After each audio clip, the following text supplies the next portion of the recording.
Welcome to another Sunday show with Neil de Beer, BizNews favorite, and of course the president of the United Independent Movement. Morning, Neil. Yeah, Chris, a very good morning for me. You can see, obviously, I'm not at my same place. I'm at a beautiful place near Mossel Bay called Danabai, in a guest house. Listen to this, Chris. Bok Makiri Gasthuis, owned Bok Makiri, owned by a beautiful couple, Ria and Chris. Came here for a couple of meetings. But Chris, want to tell you once again, if you look at Mossel Bay and Hartenbos and the period I was here, again reiterating what a beautiful country we have, that we don't have to go overseas to see the most beautiful, stunning piece of earth, but we just need to change that bloody management. So, I've been here a couple of days, received so much love. And Chris, BizNews, the Chris and Neil show, very well known in this part of the world. So blessings to everybody from this area. And a big week passed. Let's take it on, Chris. Talk about going overseas. Shall we start with the groot trek to America? Chris, the narrative this week, obviously we have been bombarded again with the groupings of delegations, everybody except government, going to the United States of America because seemingly hulle wil hulle nie daar hê nie. So, Chris, we have moved into an era of a grouping of words, names, that when you say it, it is absolutely sparking something in our heritage that we are looking at in a Neanderthal way. I'm going to give you those words. AfriForum, solidariteit, solidariteitbeweging, Kallie Kriel, Ernst Roots, Oranje, the sparking of the Voortrekker Monument, Steve Hofmeyer in his stem. And when you say all of these words, Chris, in one sentence, you are getting a sense that there is a massive scenario of I don't know what it is, a sense of Afrikanerism, Afrikanerdom, Afrikanership in this country that has gone over to 16 well, that has gone over to turbocharge. And we have seen now this week the absolute onslaught on Solidariteit and AfriForum in the United States, seeing people on Capitol Hill, reporting what they are reporting, and then this flurry of attack from South Africa saying, well, it's treason, and they should be charged with treason and take responsibility now for the cancellation of America for ARV and HIV tablets for the people that are now going to die. And that was now humped onto that conclave on saying, but you are the cause of that. And now the latest, Chris, is that we now hear that it's not just South Africa and the Afrikaners that are waiting for the imminent return of this delegation to America, but Minister Mchunu, who now got involved 2 days ago and said that he is also counting the minutes, waiting for this delegation, he names them, AfriForum, to come back. And why? It's because he is interested to understand the stats of crime that was apparently presented by this delegation on farm murders, in Minister Mchunu's opinion, is in direct conflict with the police stats issued by his ministry very recently. But I watched him in the press conference, Chris. Hy lekker bietjie lippe. There's a little bit of a facial expression from Mchunu that this is not just about a discrepancy, but this is about, I'm waiting for you. So there's the possible first strike on the opinion of government that AfriForum and their conclave have absolutely nothing to do in the United States, that this should be done by the official channel. Because if you're an Afrikaner, if you're a person of the Boere nation, I am, as you know, ek is 'n Afrikaner. I think Dr. Corne Mulder in a discussion put it the best. He said, as long as this country is a democracy, as long as this country has freedom of expression and association, how do you stop certain segments from going where they want to be democratically to express their position? Our only problem is this is not going away. This is every single day. It's blowing up matters on both sides, and I don't think the government knows at this moment what to do. So, Chris, exciting to see their return, but exciting to see what happens on their return. And I think we need to look at that very closely, because that is definitely not going to stop, in my opinion. Another minister, who's very upset with the behavior of this delegation is one in the presidency, herself subject to allegations. But there has been quite a silence on ministers facing allegations. Chris, I sometimes think that these ministers that are going through allegations, and there are more than 20, 30 of them, they actually beg that people like AfriForum go run around the world and cause mayhem. Because as long as they are the target, as long as they are the story, they're not the story.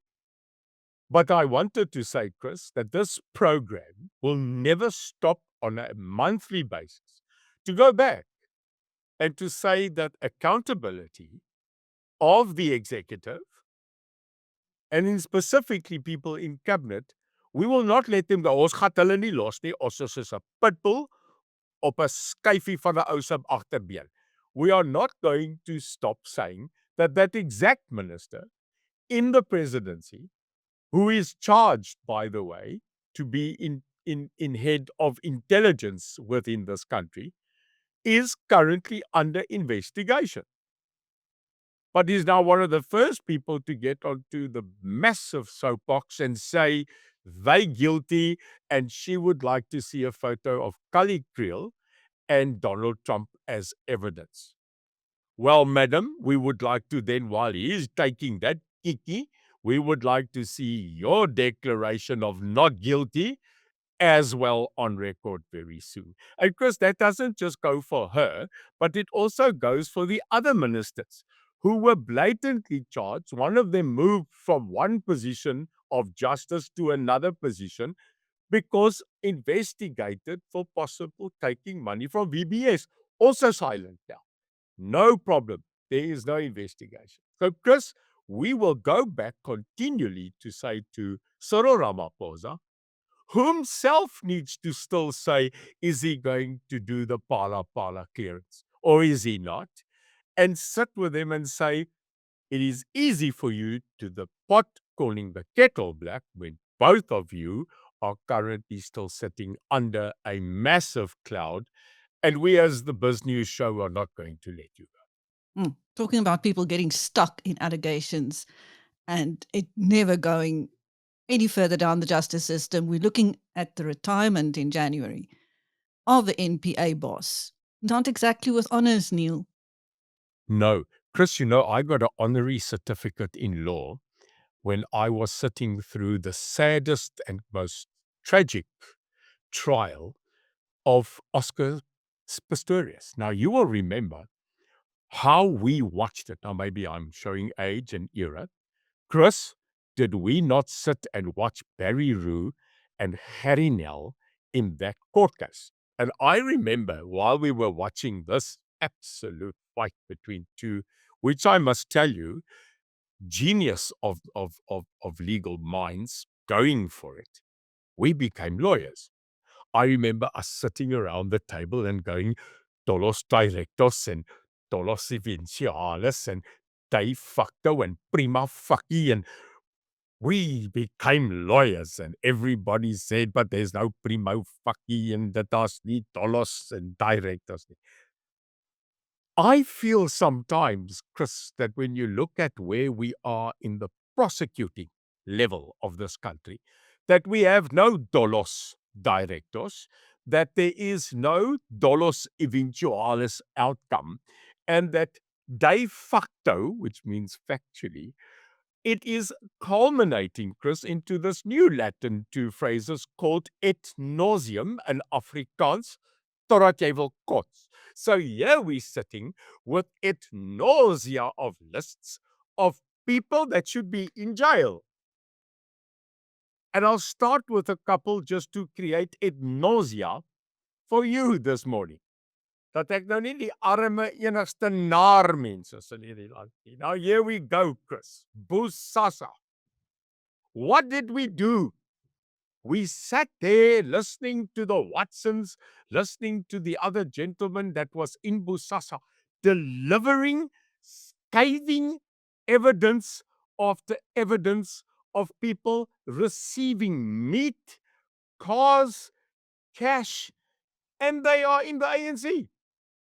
And worst of it, Chris, some of them are currently in the top 6 of the ANC. And they've never been charged. Yet, day by day, the NPA sat there and were spoon-fed the actual evidence. So, Bosasa. Then, tragically, Chris, Gavin Watson dies. And Bosasa, the case, it dies. So that's one. The Zondo Commission, Chris. The Zondo Commission cost this country 1.3 billion rand. 3 years. A multitude of evidence. So much so it was hulle gedruk that Cyril popped up probably for the first time and took another oath and said that the ANC is accused, number one. That state capture happened. He agreed. Where are they today? In Davos, France. Actually, nice to be in Namibia.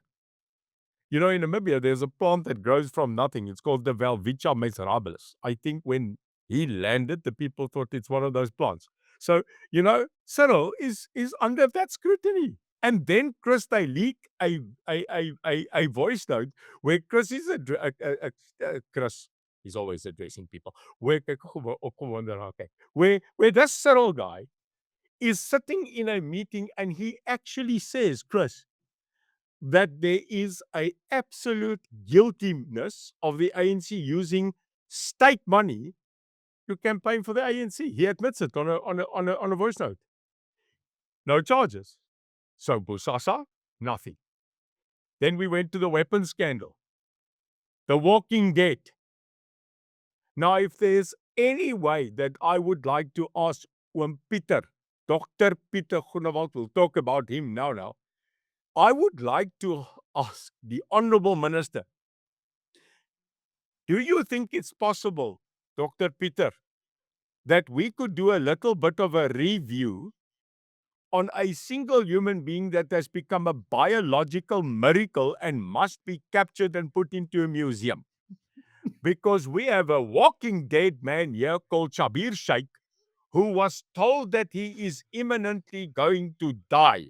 So therefore got medical parole after being let go in the Jacob Zuma trial. And Chris, apparently this man is even well enough to play golf. So what's he doing there? It was a lie. So I would like to see the revisiting of his parole conditions, Dr. Groenewald. And then, Chris, the Guptas. The National Prosecuting Authority seemingly has given up. And if it was a grouping of people that were just in and out the country and probably committed fraud once or twice, okay, we won't do the effort. No. Chris, this was a summary of warthogs that were encapsulated in one family that freighted our fruits of our treasury as if it's going to become a kuna matata tomorrow. They ate us to such a state that we didn't have even a banana left to peel. So now, Chris, where are they? Where are they? Well, they're not in custody. and they're not in the Republic. So we are knowing that they were hobnobbing around India and then sparking around probably in wetsuits in Dubai, but we couldn't get them extradited. Another failure. So I'm sorry, when I look at the NPA and I look at Shamila Batohi and I look at her history, her opening statement when she was appointed by the president was, "This is like being thrown into shark-infested waters."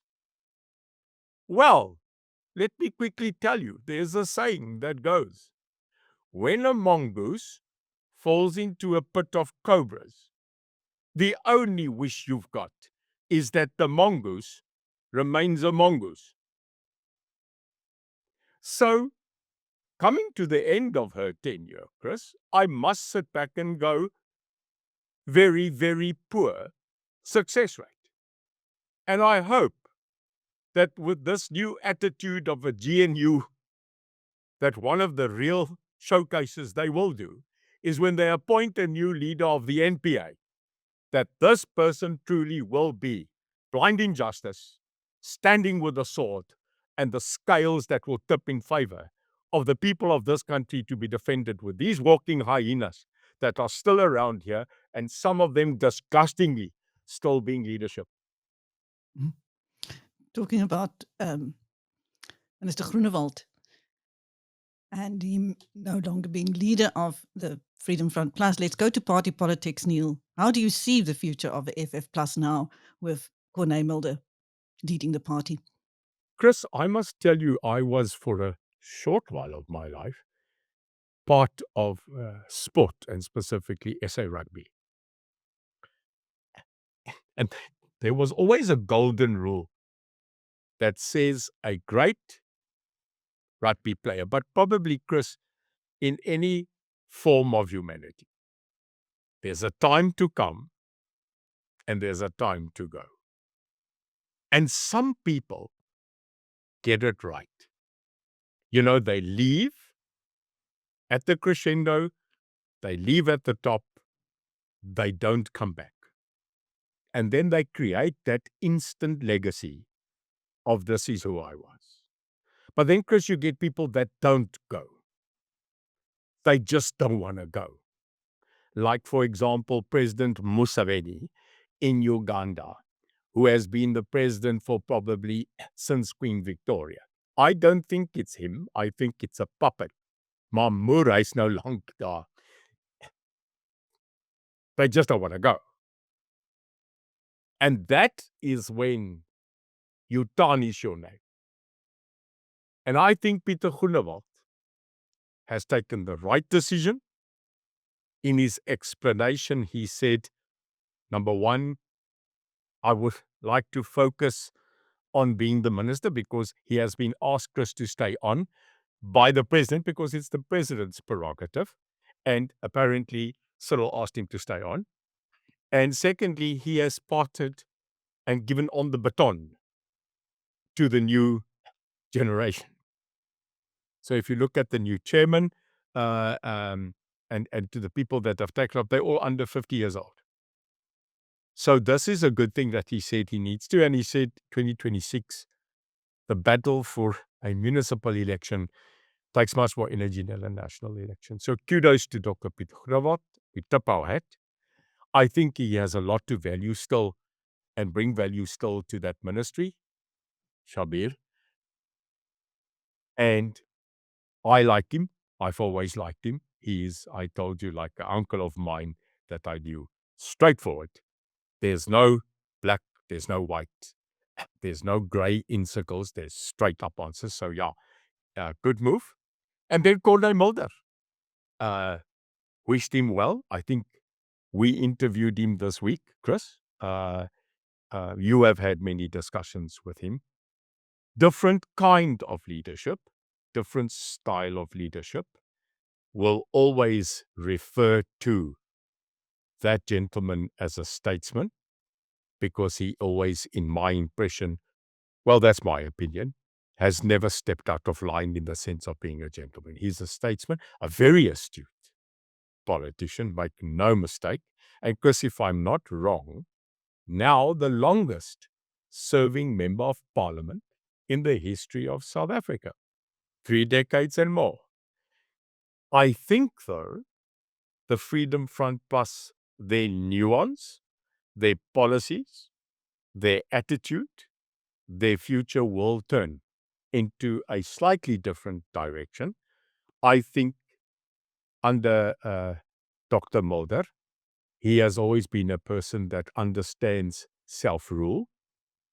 He is a huge supporter of the Cape independence theory. He believes in that. He has always blatantly supported it, and that has caused, at times, rifts between the leadership.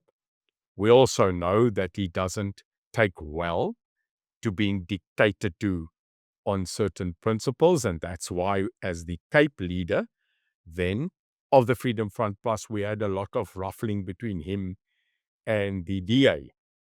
And I know that very well between him and the leadership, that he will not be dictated to, and that he is a man that stands on his principles. And if he doesn't get it, the other Corneille, the one that you don't frequently see, pops up. And I've seen that Corneille as well. It's quite frightening when he becomes that very, very straightforward man. So yeah, a new era for the Freedom Front Plus. And I think, Chris, they need stabilizing.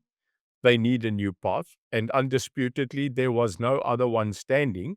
So he is unopposed. And let's see where they go forward.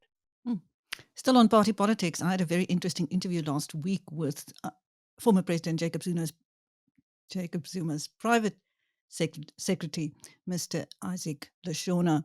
And subsequently to that interview, he asked to speak to you, Neil. We haven't had a chance to talk about that. What transpired? Well, firstly, double shot of coffee and nearly killing myself from throttling when I saw the number. Secondly, I really thought to say, thank you. I would love to come to Parliament under MK, maar ek is 'n bietjie besig met Chris. So things going through your mind when you see Private Secretary Jay-Z, Isaac. And I think I called you and I said, this man is not letting me go. What is this? And is this a setup? Because Jay-Z wants to repent. So I said to myself, and Kandla's a bietjie ver. And, well, Chris, I took the call. And 1.5 hours with this man. And what came out of it? But Chris, may I say, the fact that he had the trust to call us, well, firstly you, and then tell you what's going on the inner circle, but then taking it a step further to wanting to talk to me from a MK historic Mandela perspective, I gave him credit for that. I thought, wow. And this is the show, Chris. This has become now an attraction to the show, that people that want to expose, that people that want to talk, they do. And that is honorable and humbling from my side. Because there's trouble. There's trouble in that side. There's trouble in that party. And it's not just the normal MK, stoot jou uit, bring jou in, gooi jou uit, snoer jou daar. No, it's not. This is what I look like in saying a cleanup. Like we had the night of the generals. The purging of people. And it seems like, Chris, there are two sides purging at the same time. There's the Floyd Shivambu side, who is purging people and trying to get rid of their enemies. And then there is Duduzile, Jacob's daughter, who is purging and trying to remove. And unfortunately, it seems that Isaac, who has been for 2 years the private secretary to Jacob Zuma, is purged now as well. So what you now have is a clear understanding that this monstrosity of an entity that was created to be this draconian dark side waiting to take over on nationalism and socialism and communism, so baie ism that they can find and get a print t-shirt sponsor, that this is actually now coming into the nitty-gritty of inner DNA fight. And Isaac declared that they're going to collapse. Now, sure, a person also has to look at from whom it comes. You know, if someone is scorned, if someone is hurt, they will add to a lot of substance. But I got the feeling at this moment that this is to the deepest heart side in MK. And if there was ever a 3 to 5 to 6 months survival kit that had to be pulled out, this will be it. And there is a scenario where he says that a huge part of MK will break away. And then, Chris, where do they go? Who do they go to? They've gone through the wheels. The reason they are at MK level is because they left the ANC. Many left the EFF, in other words, the so-called RET faction. So interesting time. He has asked for a double up of a coffee. I found him a very intellectual man. I found him an informed man. And there were a lot of things that we spoke about from the days of the struggle, which he knew about, which I knew about, and a meeting of minds at the end of the day to agree that no matter the party position you are in this country, that the real end goal was unification and reconciliation. And it's weird, Chris, that the people that were revolutionary, people like Isaac, are the moderates now. And we are the calm moderates in the middle, and looking at these fascist sides of the right and the left and going, really?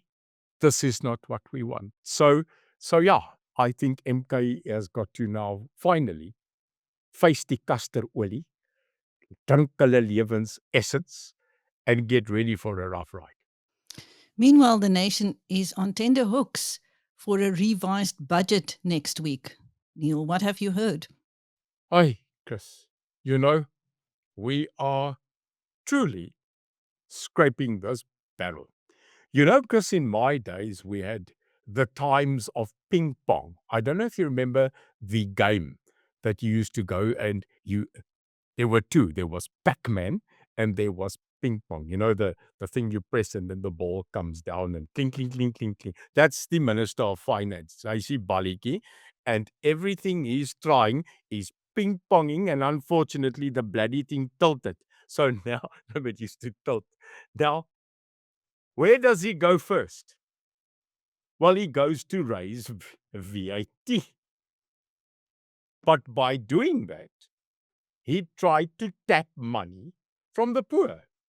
Put it there. Clap. You can now paint this zebra what color you want. It's coming back black and white.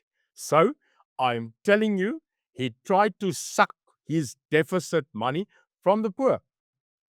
And to such a point that his own people said, hey, don't do that. That's suicide.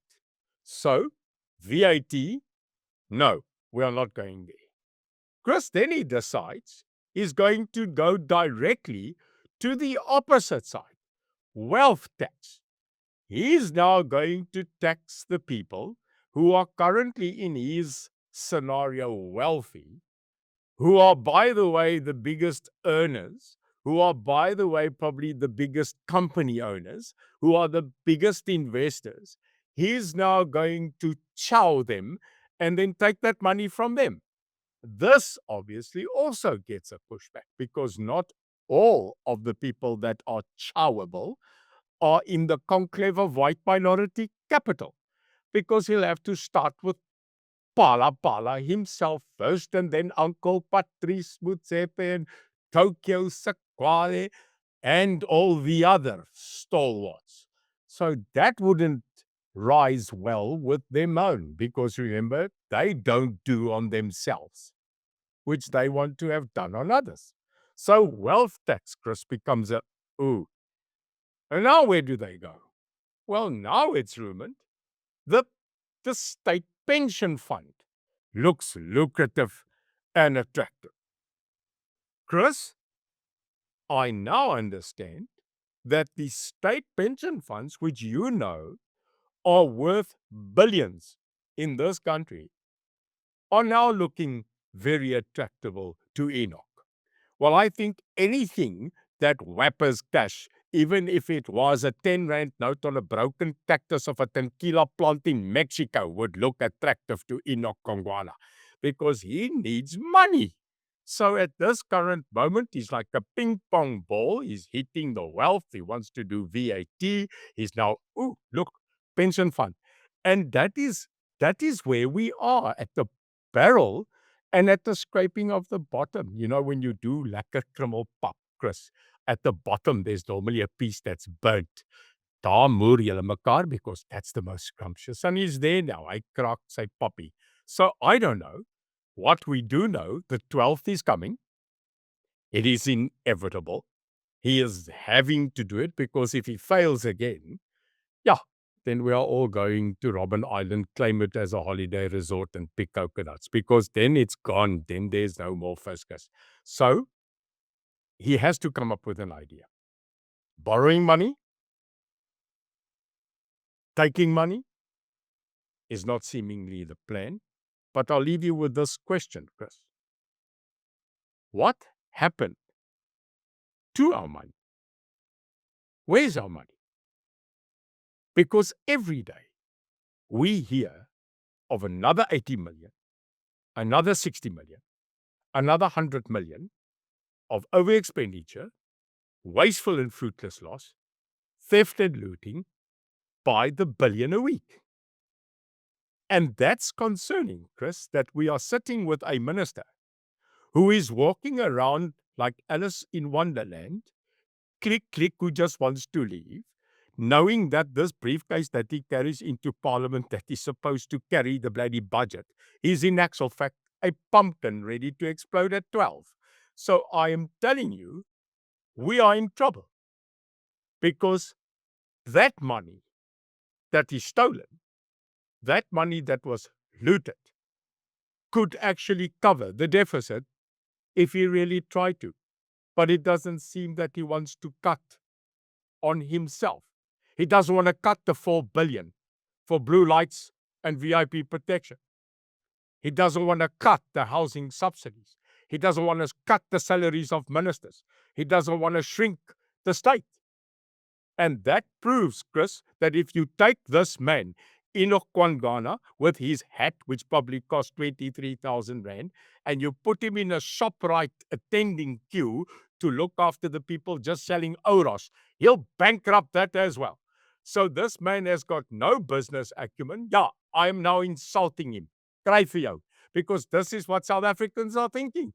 You are stealing, looting, losing, leaking, and you are refusing to cut your own. Chris, when you have a business and you are currently spending more than what you get, the first thing the CFO does is he calls the board and he says, we have to do cost-cutting measures. Wow, what an initiative, Enoch. Cost-cutting measures. And cost-cutting measures is clear. Stop the members of parliament from getting lunch, breakfast and supper. Cut it. 400 people, they can go get their own chow and bring their own wheat picks. There's 100 million. No more flights. If you want to fly, you have to have that amount or the rest. Hello, you do on Zoom. Cut them. So cut, but you have to have nuts to cut. And as I understand, that is a painful scenario. So, Chris, I wouldn't know. I'm not a cat. But I'm telling you right now, if we don't start cutting the nuts in this country, we are going to have a terrible trifle because you need good nuts for trifle. So all the best for the 12th. We are going to watch. We are going to sit with anticipation, but we are waiting for a miracle. Thank you. That was Neil de Beer, the president of the United Independent Movement, on another Sunday show with BizNews, and I'm Christine.